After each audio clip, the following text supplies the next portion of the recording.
Olá, boa noite. Estamos chegando mais uma vez até você com o Falando Sério, esse nosso encontro semanal aqui na TV Sete Lagoas, o canal comunitário de Sete Lagoas. A cada semana procuramos trazer pessoas que tragam assuntos que sejam do seu interesse, para você que nos prestigia aqui com a sua audiência. E hoje vamos falar de um tema que há muito tempo que eu tinha vontade de trazer para vocês e finalmente surgiu a oportunidade. Vamos falar de etiqueta e comportamento. E para falar sobre esses dois assuntos que acabam se entrelaçando, é natural que isso aconteça, eu trouxe duas especialistas para nós discorrermos sobre esse tema aqui. Lúcia Raposo, ela é diretora da Lúcia Raposo Cerimoniais, que está prestes a completar 20 anos no mercado em Sete Lagoas, é pioneira neste ramo, e a Mariana Verdolin. Ela é mestre em psicologia, é professora de psicologia da Faculdade de Ciências da Vida aqui em Sete Lagoas, é terapeuta cognitiva comportamental e trabalha também com avaliação neuropsicológica, com essa cara de menina e já com um currículo tão grande. Por quê? Fez as coisas todas no tempo certo, né? Lúcia Raposo, mais uma vez, satisfação ter você aqui. Boa noite, Rosalvo. Boa noite a todos.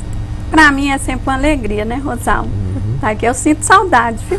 De vez em quando eu sinto saudade. Então sinta-se sempre convidada. Obrigada. Sempre que tiver algum assunto interessante, fique à vontade. Obrigada. Mariana conheci há pouco tempo, ela trabalha na Faculdade de Ciências da Vida, a gente está sempre por lá, mas ainda não tinha tido a oportunidade de conhecer. E eu quero aqui agradecer muito a professora Fernanda Dupin, que é a coordenadora do curso de Psicologia da Faculdade de Ciências da Vida, que me possibilitou esse encontro com a Mariana e que pudéssemos convidá-la para estar aqui. Seja bem-vinda, obrigado por ter aceitado o nosso convite meio de última hora, Mariana.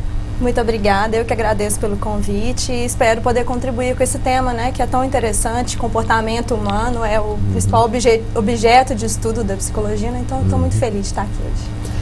Lúcia, você começou com cerimonial, mas hoje não vamos falar muito sobre isso, não vamos falar de etiqueta, porque também você trabalha muito nessa área, porque está muito ligada ao seu trabalho de cerimonial, não é isso? Inclusive você está diversificando, dando até cursos de etiqueta também. Agora, seria aquela etiqueta, simplesmente etiqueta à mesa, no momento de uma refeição, ou etiqueta de um sentido mais amplo? Na verdade é nesse sentido mais amplo, né? As pessoas se preocupam hoje não só com a maneira de se comportar à mesa, embora esse seja um tema bastante procurado na área empresarial, principalmente para almoço de negócios, né? Então hoje é comum no currículo de um empresário ter o curso de etiqueta, enriquece o currículo, porque ele é sempre convidado para momentos de negócio, mas momentos à mesa, né? E é muito convidado para almoço, para jantar, para comemorações. Então as pessoas realmente se preocupam com isso, como comportar, porque hoje a vida está muito corrida. E às vezes as lições de casa, de infância, se perdem no tempo. A gente não tem muito mais aquele tempo para estar praticando algumas coisas que nossas mães faziam questão de ensinar, né? E então hoje a gente vê esse segmento ser muito procurado, né, nessa área.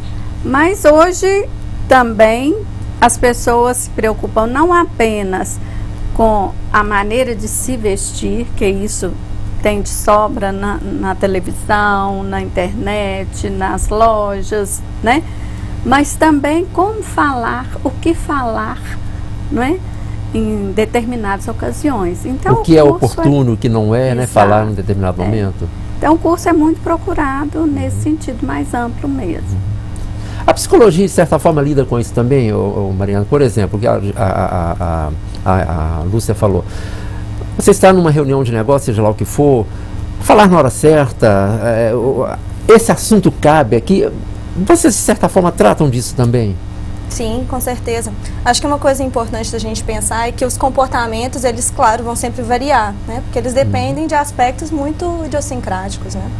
Mas em determinados contextos, né, em determinados momentos da história, você tem diferentes demandas e diferentes regras de comportamento, né? Talvez o que era aceitável mudam, né? há 50 anos atrás já não é mais aceitável hoje. Então, o que a psicologia pode contribuir? Algumas vezes, pensando do ponto de vista da clínica, né, que é onde eu mais atuo, às vezes as pessoas podem vir com uma demanda de dificuldade de se comportar adequadamente em determinados contextos.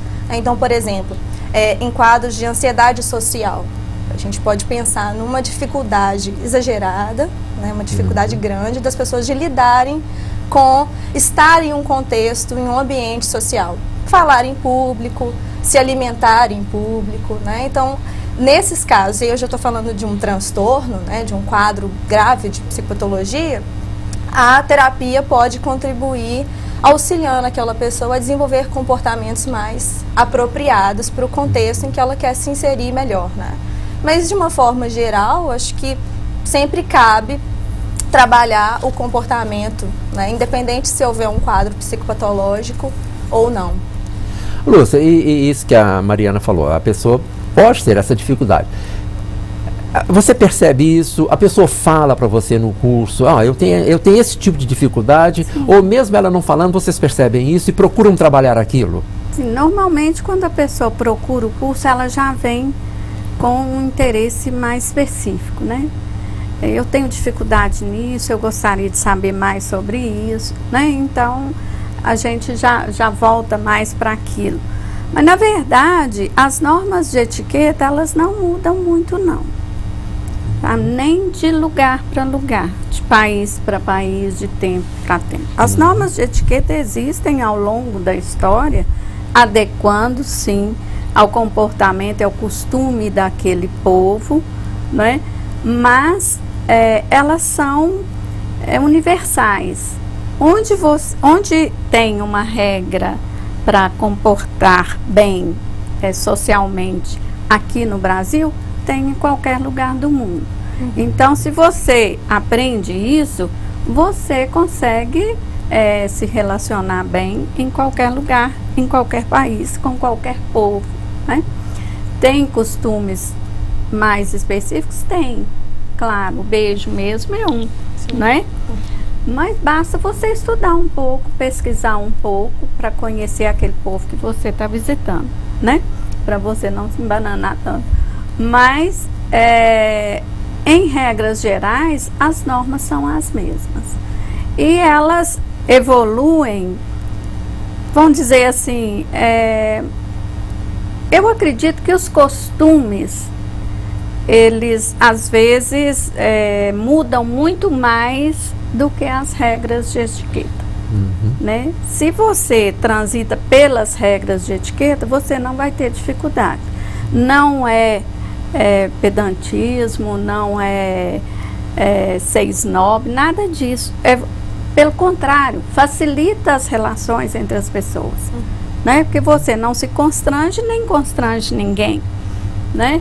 Mas os costumes, sim, esses mudam muito, muito. E às vezes me choca os tempos, né? Como que os comportamentos mudam. E às vezes em cerimônias, em atos oficiais, por exemplo, que exigem um certo... Aquele cerimonial tem que se seguir daquela forma, né? Às vezes a pessoa sai, né? Sai comum quebrar o protocolo. A propósito, uma coisa que eu já conversei com você em off, Lúcia, a questão do hino nacional, esse negócio me incomoda muito, porque, gente, não se aplaude o hino nacional tocado eletronicamente. E as pessoas continuam aplaudindo o hino nacional tocado eletronicamente, e aí? É um hábito, né? É um costume. Pois é. Vamos dizer assim. Agora, eu sei que você instrui, quando você trabalha com cerimonial em formato de você instrui a todos os formandos. Sim. Não aplaudam o hino. Mas o convidado não participou da reunião. Exato. A gente tem o contato com o formando, né? Quando está preparando para a formatura, então a gente orienta. Inclusive, essas orientações a gente passa por escrito e ainda pede, oriente seus convidados, né? Mas nem todo mundo tem acesso. Infelizmente. Então, é comum, um começa a bater palma e todo mundo bate, né? Todo mundo aplaude. Na verdade, a questão é o seguinte, o hino nacional oficial, né, gravado, como você disse, ele não precisa de aplauso. Agora, quando você convida um artista para executar o hino nacional ao vivo, aí você pode aplaudir. Está aplaudindo o artista.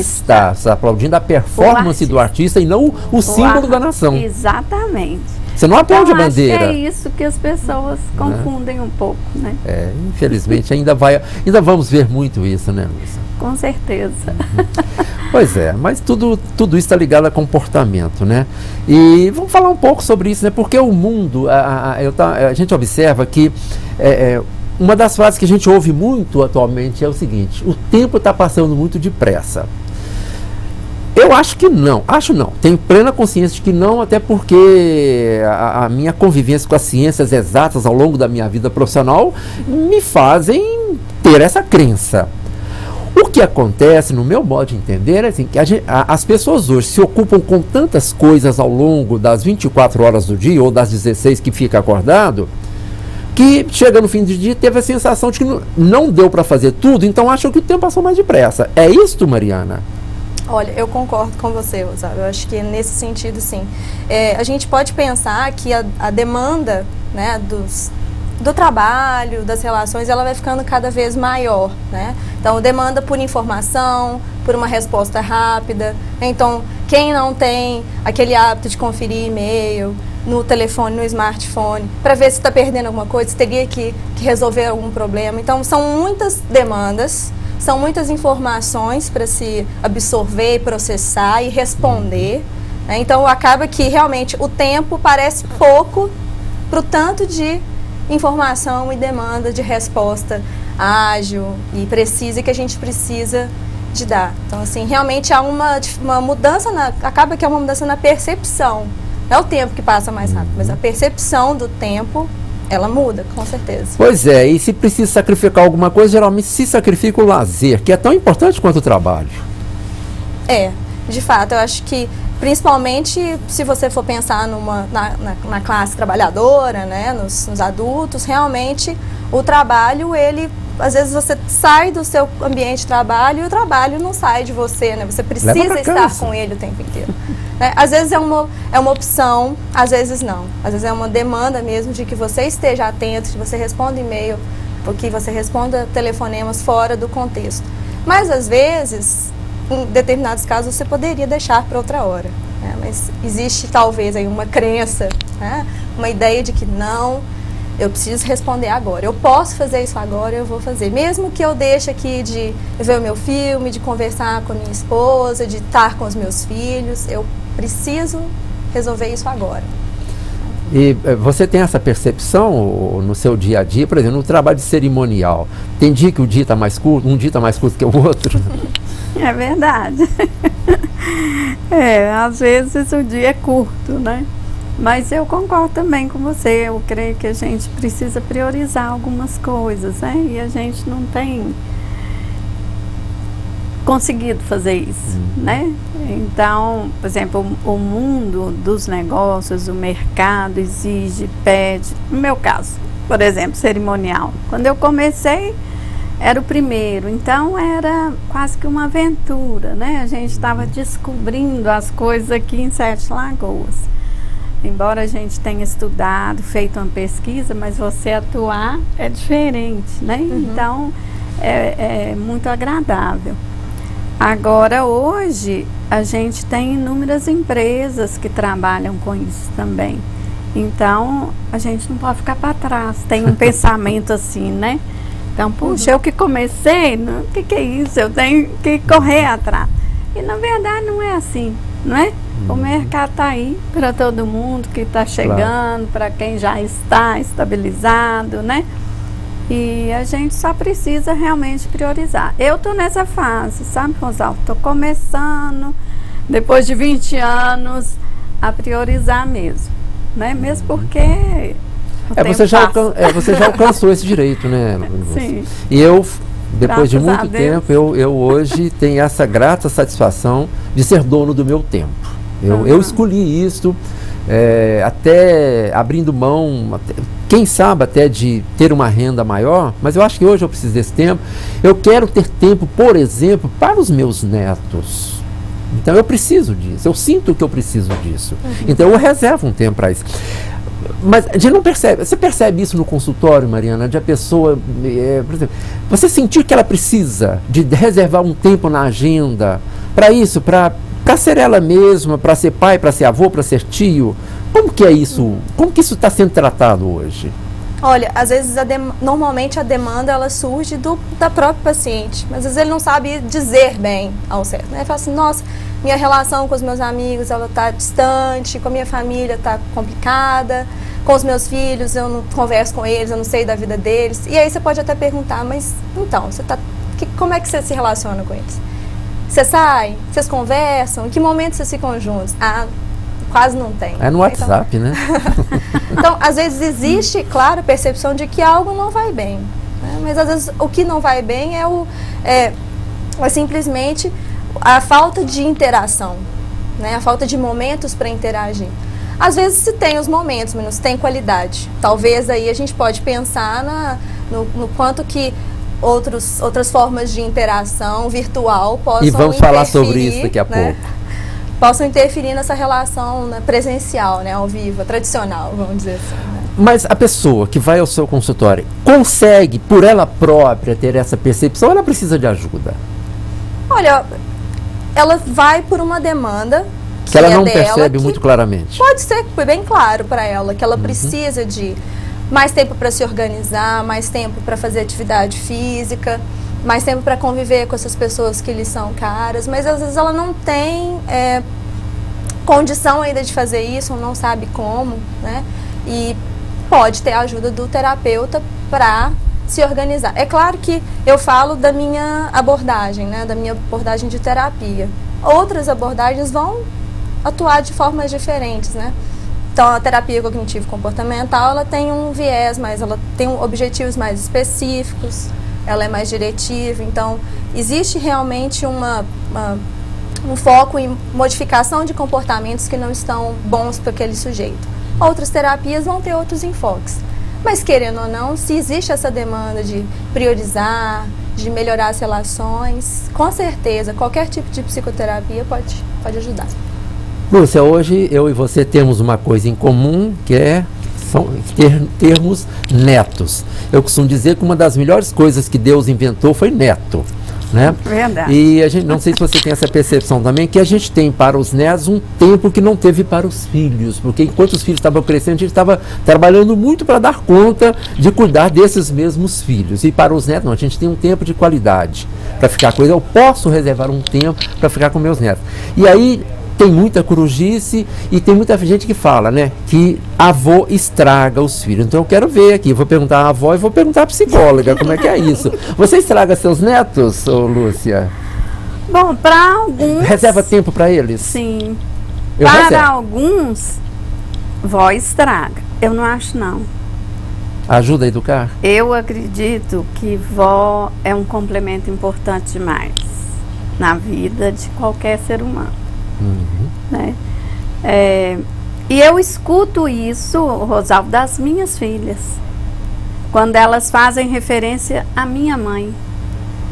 Elas sempre falam, a vó é que fazia isso, vó sabia fazer isso, vó falava isso, sabe? É uma referência. E a gente percebe que crianças que não tiveram essa alegria da convivência com um avô, com uma avó, não tem isso, né? E às vezes tem uma dificuldade, né? Faltou alguma coisinha. Eu acho que... Tá falando com um, eu não tive avó. Eu tive os dois avós, mas não tive nenhuma avó. Eu não tive. E eu sinto também. que isso fez falta para mim. Eu também, Rosalvo, eu não conheci nenhum avô, nenhuma avó. Né? Então eu não vivi essa experiência que minhas filhas viveram, né? Que meus filhos viveram. Então quando eles falam, eu acho fantástico. Aí eu quero ser essa avó. A avó como a avó dos seus filhos, né? Você quer ser para os filhos dele a avó dos seus filhos, né? Então é Mas muito estraga. interessante. Você estraga seus netos? Eu não acho que eu estrago, não, Rosalvo. Hora nenhuma. Mãe que me perdoe. Você fala mais sim ou mais não? Pensou muito. Ó, eu tô pensando, sabe por quê? Eu entrego. Assim, é sim. Eu falo muito mais sim. Eu acredito que sim. É, né? Agora, mãe é diferente, pai é diferente. Mãe e pai né? tem obrigação de educar, avô não Exato. tem. Tá. Nós podemos ajudar. Podemos eu ajudar, procuro exatamente. não atrapalhar. Já ajuda, né? Não atrapalhando. Então, por exemplo, quando eu sei que minha filha está sendo muito enérgica, eu me afasto, porque eu não quero ser, né? Eu me afasto, porque se eu for adular, vou atrapalhar, Claro. né? Então, eu me afasto. Mas, se for para ficar lá em casa, vai ser do meu jeito. Isso é importante. Aí ela vai usufruir de tudo que eu quero ali. Claro. Aí É o meu assim, caso também, sim. quando eu estou sozinho. E sob o ponto de vista da psicologia, como é que é essa relação? Eu acho extremamente necessária, não só a relação, a convivência de pessoas, principalmente a criança já caminhando para a pré-adolescência, com avô e avó. Eu falo que eu não tive a experiência de ter avó. As minhas avós não foram avós. Elas morreram muito cedo, antes de serem avós. Então, eu sinto que isso é fundamental na formação de qualquer pessoa. Como que você vê isso, Mariana? Olha, acho que a gente tem cada vez mais pensado a família de uma forma muito flexível, né? Novas estruturas familiares. Hoje em dia, às vezes a avó ou o avô assumem não essa função, mas sim a função de pais, de provedores, de educadores, né? Que não é o desejável, né? Pois é, mas acho sempre importante pensar o seguinte: qual que seria um papel interessante do avô e da avó? Trazer outras referências, né? Outras experiências, ensinar outras coisas que aquela criança ainda não pode ter acesso pelos pais, porque os avós viveram em outros tempos, têm valores que cultivaram. Então, acho que é uma oportunidade muito relevante para essa criança ter esse contato com os avós. Agora, realmente, né, se a gente for pensar nos papéis que as pessoas desempenham dentro de uma família, originalmente os avós têm um papel de deixar mais, de dar mais, serem mais flexíveis, né, dizerem mais sim, enquanto os pais vão impor limites, vão ensinar mais o que é certo, o que é errado e às vezes, né, punir em casos que sejam necessários. Os avós, eles saem um pouco dessa... Eles não têm essa função. Eles já fizeram isso com seus próprios filhos. Isso, né? Então, já ensinaram os valores que os filhos agora estão passando para seus netos. Então, eles podem atuar ali como alguém que vai dar um conselho, que vai dar uma outra perspectiva. E, claro, com muito carinho, com muita afeição, né? Dizendo esses sims, né? Falando assim, olha, aqui na casa da avó você pode ir, você pode aquilo, mas na sua casa obedece seu pai e sua mãe. A regra é outra, né? A regra lá é outra. Nós estamos apresentando Falando Sério hoje, estamos aqui recebendo a Lúcia Raposo Cerimoniais, e também ela ministra cursos de etiqueta, e a Mariana Verdolim, psicóloga, professora da Faculdade de Ciências da Vida, entre outras atividades. No próximo bloco nós vamos falar sobre comportamento frente às novas tecnologias. Daqui a pouco.